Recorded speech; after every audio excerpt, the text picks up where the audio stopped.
तीनों चीजें पढ़ेंगे, ठीक है। तो अभी जो हम डील करेंगे वो डीसी को डील करेंगे 0 हर्ट्ज पे, फिर हम अगले चैप्टर में डील करेंगे एसी को 50 हर्ट्ज पे। पूरी बात नॉन यूनिफॉर्म, ये दोनों आपने डील कर लिया, एक यूनिफॉर्म क्रॉस सेक्शन और दूसरा नॉन यूनिफॉर्म क्रॉस सेक्शन। पूरी बात ध्यान से समझिए। रेजिस्टेंस में कोई भी इफेक्ट फ्रीक्वेंसी का नहीं पड़ता, ये फ्रीक्वेंसी इंडिपेंडेंट है, लेकिन इंडक्टेंस और कैपेसिटेंस पे इस फ्रीक्वेंसी का डायरेक्ट इफेक्ट पड़ता है, ये फ्रीक्वेंसी डिपेंडेंट है, बस समझना। इसलिए ये दोनों डिवाइसेस विदाउट फ्रीक्वेंसी ऑपरेट नहीं किए जाएंगे, क्लियर है। तो इसलिए इसका यूज हम कहां करेंगे, एसी में। सो होगा क्या एक्चुअल में, होनी क्या चाहिए चीजें, इस रेजिस्टेंस को जो अभी आपने पढ़ा है इसको हमें यूज करना है फॉर द सर्किट। कैसे यूज करना है, फॉर द सर्किट। तो सर्किट में यूज करने से पहले कुछ क्वांटिटीज के बारे में हमें जानना है। तो सबसे पहली क्वांटिटी है करंट, लिखिएगा इलेक्ट्रिक करंट। तो quantity number 1 that is electric current.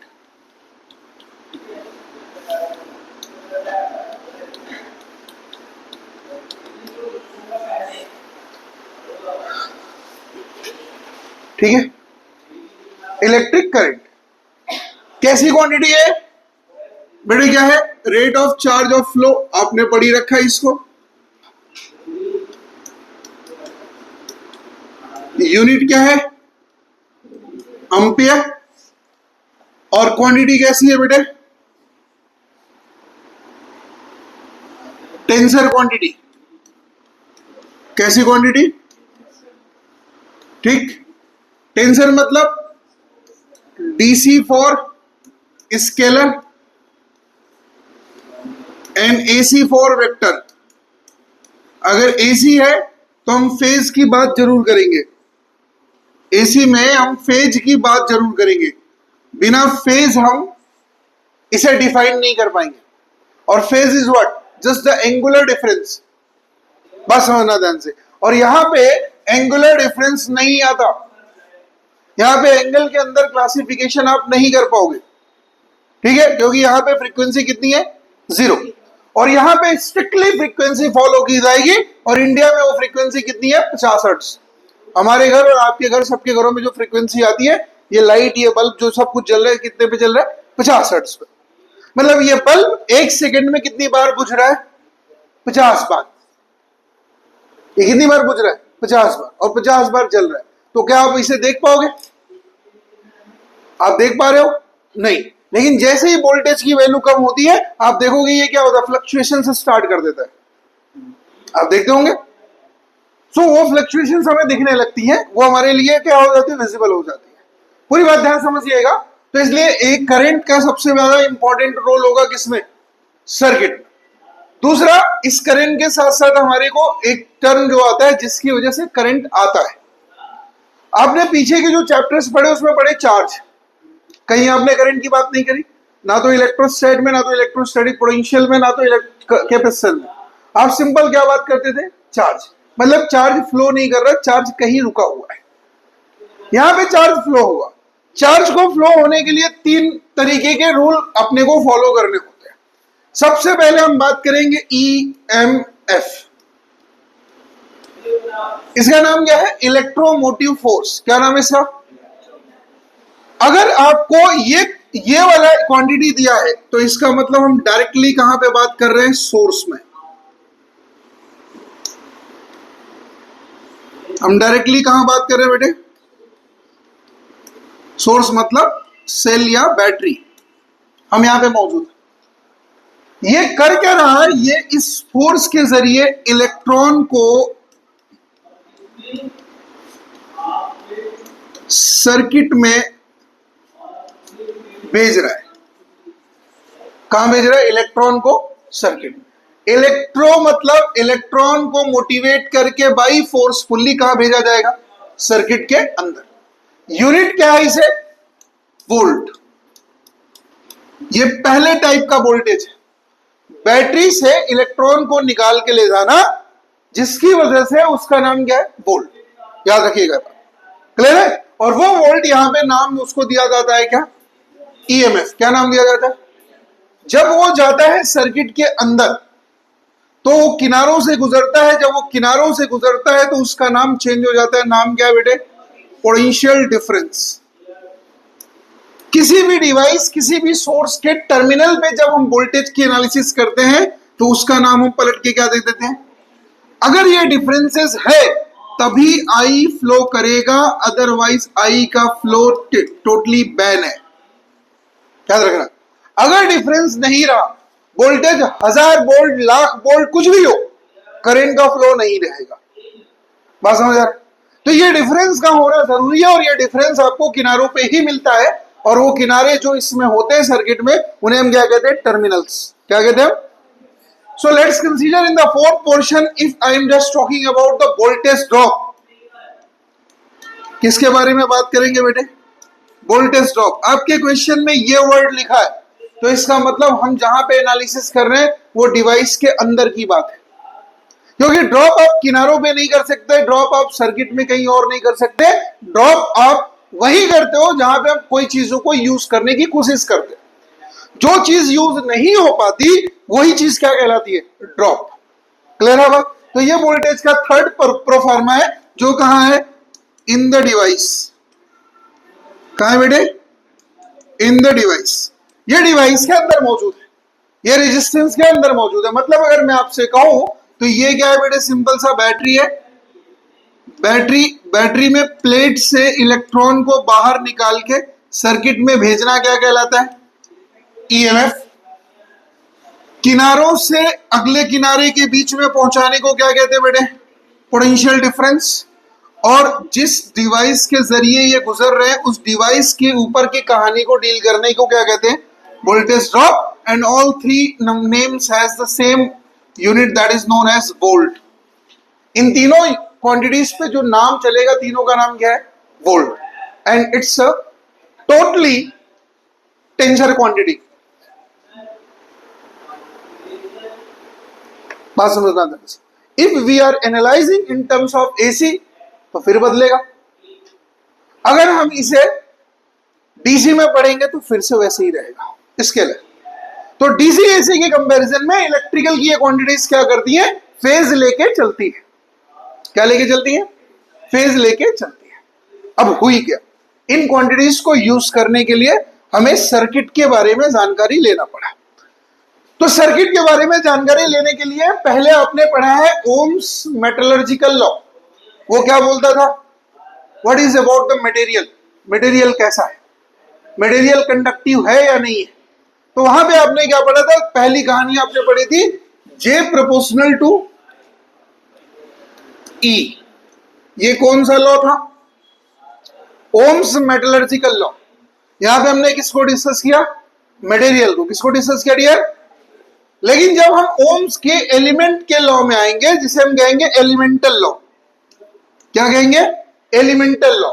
तो इस एलिमेंटल लॉ में सबसे पहले हमने डील करने की कोशिश करी रेजिस्टेंस। किसको डील करने की कोशिश करी? We are connecting with the supply. हमने इसे सप्लाई से कनेक्ट करने की कोशिश करी। तो जब हमने इसे सप्लाई से कनेक्ट करने की कोशिश करी dear, so what we have, अब हमारे पास होता क्या है?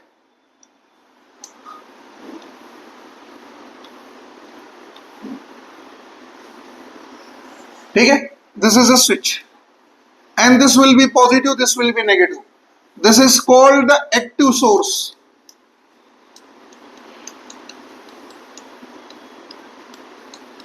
और इंडिपेंडेंट सोर्स।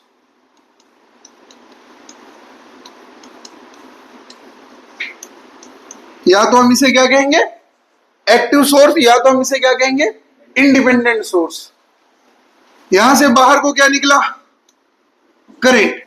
अगर इसने पॉजिटिव से करंट बाहर निकाला तो इसे हम क्या कहेंगे? Active source.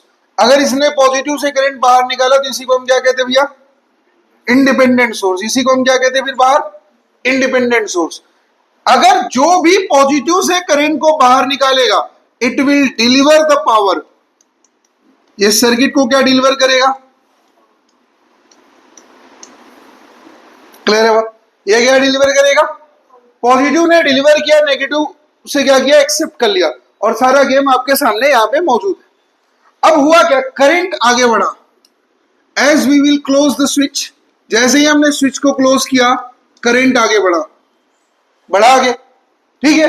जब ये करंट यहां पॉजिटिव से आगे बढ़ेगा तो ऐसे होते होते होते होते जब इस पे आके गिरेगा करंट, तो यहां पे पहले कौन सी पोलैरिटी मार्क करेगा, पॉजिटिव। कौन सी मार्क करेगा? अगर करंट को पॉजिटिव से दिया जाए तो डिवाइस कैसा है, एक्टिव। अगर करंट को पॉजिटिव से लिया जाए तो डिवाइस कैसा है, पैसिव। कौन सा डिवाइस है? इसी को हम पैसिव भी कहेंगे, इसी को हम डिपेंडेंट भी कहेंगे। क्या कहेंगे भैया?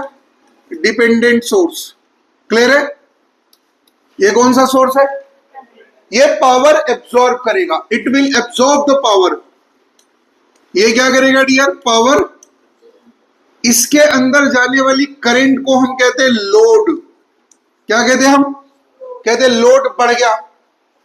हम क्या कहते हैं? क्लियर है बात? क्या कहते हैं हम? लोड बढ़ गया। तो अगर आपने ज्यादा करंट मांगी है तो लोड बढ़ गया, अगर आप कम करंट मांगते हो तो लोड। ज्यादा करंट तभी आप मांगोगे जब आपके पास रेजिस्टेंस जो है उसकी वैल्यू क्या हो, कम, तो आपने करंट क्या मांग ली। अगर रेजिस्टेंस ज्यादा है तो करंट की वैल्यू क्या हुई। अब आप एयर कंडीशन का वायर और आप किसका, पंखे का वायर, दोनों को कंपेयर करोगे तो एयर कंडीशन के वायर का जो एरिया है वो क्या है, ज्यादा, तो उसका रेजिस्टेंस क्या होगा, उसका डिमांड है क्या, high current. So it means it have the high load. इसका लोड क्या है, इसका मतलब उसने ज्यादा करंट मांगी थी, लेकिन फैन के रेडियस, फैन के वायर का रेडियस जो है वो क्या है, तो उसने क्या मांगा, कम करंट मांगा। इसका मतलब यहां पे करंट की वैल्यू कम हुई, इसके बाद लोड की वैल्यू क्या है, बात समझ आए? So what we have.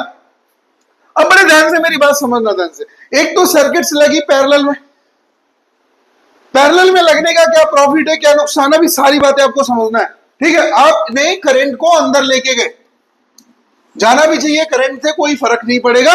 Current निकला कहां से था, इसके पास से निकला था, और इसके किस टर्मिनल से बाहर निकला था भाई, किस टर्मिनल से अंदर गया था, ध्यान सुनिए, किस टर्मिनल से बाहर निकला था, किस से अंदर गया, नेगेटिव से। पॉजिटिव से निकला, नेगेटिव से गया, इतने के बीच में इसे ये भाई साहब मिल गए, कौन, रेजिस्टेंस। जब ये रेजिस्टेंस मिल गए बीच में, ध्यान से सुनिएगा, इनका कहानी बड़ी इंपॉर्टेंट चीज है। जब ये रेजिस्टेंस इन्हें बीच में मिल गए तो अब क्या होंगे, उस करंट फ्लो को वो यूज कर लेंगे, कौन, समझ आया बात? उस करंट फ्लो को क्या करेंगे, यूज कर लेंगे। समझ आ रहा नहीं समझ आ रहा? यहां से कुछ आपको समझना पड़ेगा। आप गुस्से में अपने घर से बाहर निकले, किसी से लड़ाई झगड़ा करके, समझदार व्यक्ति मिला, बीच में आपको यूज कर लिया, बस उसे इतना ही तो बोलना है कि वो कल भी तुझे गाली दे रहा था। तुम बोलोगे अच्छा तेरे सामने ही दिया था, बोले हाँ दिया था, और माँ बहन की गाली दे रहा था, और बहुत गंदी गंदी गालियां दे रहा था, बीच में मिलके तुम्हें यूज कर लिया। भले उस बंदे से तुम्हारी मुलाकात ना हुई हो, तुम निकाले चाकू को, बिना पूछे ले जाके मार दिए। जब घर वालों ने पूछा क्या हुआ, तो तुमने कहा मुझे कल भी गाली दिया तो उसके सामने, और आज भी गाली दिया है। तो यूज किसने किया, किसको, बहती हुई करंट को। नहीं समझा बात? गेम समझना ध्यान से, आप सुनिएगा ध्यान से। इस पॉजिटिव से अंदर गया कौन, इस नेगेटिव से कहां गया, बाहर। अगर नेगेटिव से बाहर निकले और पॉजिटिव से अंदर गया है करंट, तो अंदर जाके वो कुछ तो यूज हुआ होगा, और जिस क्वांटिटी के टर्म में यूज हुआ है उस क्वांटिटी का नाम है वोल्टेज ड्रॉप। क्या नाम है? ईएमएफ ने बाहर क्या निकाला था, करंट, बैटरी से बाहर निकाला। मैंने नाम लिया क्वेश्चन में, द ईएमएफ विल बी, सो दिमाग हिट कहां करेगा, बैटरी पे। कहां हिट करेगा, ध्यान सुनिएगा। अगर मैं आपसे नाम लेता हूं क्वेश्चन में, the EMF will be, so we are talking about the battery. अगर मैंने कहा that drop exist in the element, so we are talking in the element. दिमाग बात समझिएगा। If we are talking about the potential difference, so we are stage at the terminal. पूरी game समझिएगा ध्यान से। तो अगर मैं आपसे कहूं यहां की कहानी को जब पढ़ने की कोशिश करी किसने? ओम ने। किसने? ओम ने। तो उसकी शर्त, पहली शर्त क्या है? शर्त यह है कि ये जो करंट फ्लो कर रही है, इस करंट की वजह से यहां पे एक वोल्टेज आ रहा है। इस करंट की वजह से यहां पे क्या है? वोल्टेज। ध्यान से सुनिएगा, पूरी बात ध्यान सुनिएगा। इस करंट की वजह से, पहले ये करंट ईएमएफ की वजह से आई, और ईएमएफ की वजह से भी नहीं आई। आई किसकी वजह से? Differences between terminal. अंदर क्या हो रहा है? ईएमएफ। टर्मिनल पे क्या हो रहा है? पोटेंशियल। बाहर क्या निकला? करंट। जब करंट अंदर गया तो इसके पास भी टर्मिनल मिले। यहां पे कैसा है? पॉजिटिव। और ये करंट इन गड्ढों से होके गुजरेगी, गुजरते गुजरते गुजरते गुजरते इसने देर लगा दी। जितनी देर तक अंदर फंसी रहेगी उतनी देर में इलेक्ट्रॉन बाहर निकलेगा। ये बात तो क्लियर है? अगर वो इलेक्ट्रॉन उतनी देर में बाहर निकलेगा तो अंदर कोलिजन होगा इलेक्ट्रॉन्स का। एनर्जी क्या होगी? काइनेटिक एनर्जी किसमें कन्वर्ट होगी? हीट एनर्जी में। अलग अलग तरीके की एनर्जी होगी। अगर वो एक्सेस है तो लाइट में कन्वर्ट हो रही है, अदरवाइज दूसरे दूसरे एनर्जीज में कन्वर्ट होगी। एनर्जी का कंजर्वेशन हो रहा है, एक जगह से किस में जा रहा है? दूसरे जगह पे। तो अंदर यहां पे हो क्या रहा है? क्वेश्चन सुनिएगा ध्यान से। ओम का स्टेटमेंट पूरा क्या है? इन्होंने कहा कि जो ये पोटेंशियल डिफरेंस और वोल्टेज ड्रॉप का एग्जिस्टेंस है रेजिस्टिव एलिमेंट में, ये प्रोपोर्शनल होगा आने वाली करंट के। लेकिन शर्त क्या है? शर्त यह है कि इस पूरे एलिमेंट का टेम्परेचर क्या होना चाहिए? Under limit. ये टेम्परेचर ज्यादा नहीं बढ़ना चाहिए। क्लियर है बात? इसका लेंथ नहीं बदलना चाहिए। आप मटेरियल नहीं बदलेंगे। ये सारी फिजिकल कंडीशंस को अगर हमने कांस्टेंट रखा है तो जो ये पोटेंशियल डिफरेंस का एग्जिस्टेंस है, ये वोल्टेज ड्रॉप का एग्जिस्टेंस है, इसकी value flow of the current के क्या है? डायरेक्टली प्रोपोर्शनल है। बस समझ? बस समझ? क्या बोला उन्होंने? फिर से बोलो, फिर से बोलिए, क्या बोला गया? इन्होंने कहा कि अगर इस एलिमेंट का सारी physical conditions, pressure, temperature, length, force, everything अगर कांस्टेंट रख दिया जाए तो इस कांस्टेंट फिजिकल कंडीशंस के साथ साथ इसमें जो वोल्टेज ड्रॉप या पोटेंशियल डिफरेंस जनरेट होगा उसकी वैल्यू जितनी आ रही है करंट उसी के डायरेक्टली प्रोपोर्शनल होगी। बात समझ आई? क्या बोला गया? समझ आया ना बात? आने वाली जो करंट है उसी के प्रोपोर्शनल होगा क्या? बोलो, वोल्टेज या potential difference.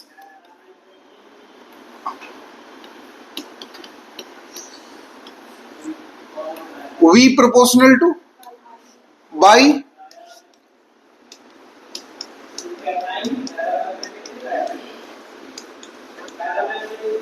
physical condition constant by keeping the physical conditions. So what we have? V proportional to I हो गया, तो यहां पे कितना हो जाएगा? कितना हो जाएगा? I इंटू, अभी पूरी बात खत्म नहीं हुई है, अभी शुरू हुई है बात। अब देखो ध्यान से, इन्होंने कहा क्या? प्रोपोर्शनल होने का मतलब क्या होता है? किसी चीज के प्रोपोर्शनल है। अगर ऑर्डर वन है, ऑर्डर वन के प्रोपोर्शनल, तो टर्मिनल क्या आ जाता है? लीनियर आ जाता है। ध्यान सुनिएगा, यहां से आपको क्या समझ आता है? V बाई आई बराबर कितना? R। V बाई आई बराबर कितना? और अगर मैं इसी को y मान लूं और इसी को मैं x मान लूं तो y क्या होता है? x पे परपेंडिकुलर। अरे बोलो हाँ है ना। तो परपेंडिकुलर बाई बेस क्या होता है? Tan theta. और जोर से बोलो कितना होता है? तो आर बराबर कितना हो जाएगा? Tan theta. It is the slope between V and, clear है बात? It is the slope between V and known as resistance. If it will be constant, so graph will be linear. बोलो हाँ है ना। If it will be constant, तो graph will be, clear है बात? याद रहेगा। अगर रेजिस्टेंस की वैल्यू कांस्टेंट है तो ग्राफ क्या होगा? और आपको पता है रेजिस्टेंस कांस्टेंट कब तक रहेगा? जब तक टेम्परेचर डिपेंडेंट है रेजिस्टेंस, लेंथ डिपेंडेंट है, एरिया डिपेंडेंट है, मटेरियल की प्रॉपर्टी डिपेंडेंट है। आपने सारा पढ़ा, R proportional to L, R proportional to A, R proportional to T, R proportional to rho, सारी चीजों पे डिपेंड कर रहा। किस पे डिपेंड कर रहा? इन सारी चीजों पे। अगर इन सब में से कोई एक भी बदल जाएगा तो ये आर बदल जाएगा। अगर ये आर बदल जाएगा तो ओम्स का लॉ फॉलो नहीं किया जाएगा। If the Ohm's law will be failure over here, now the circuit will burn after some time. Clear है पूरी बात? लिख लीजिए।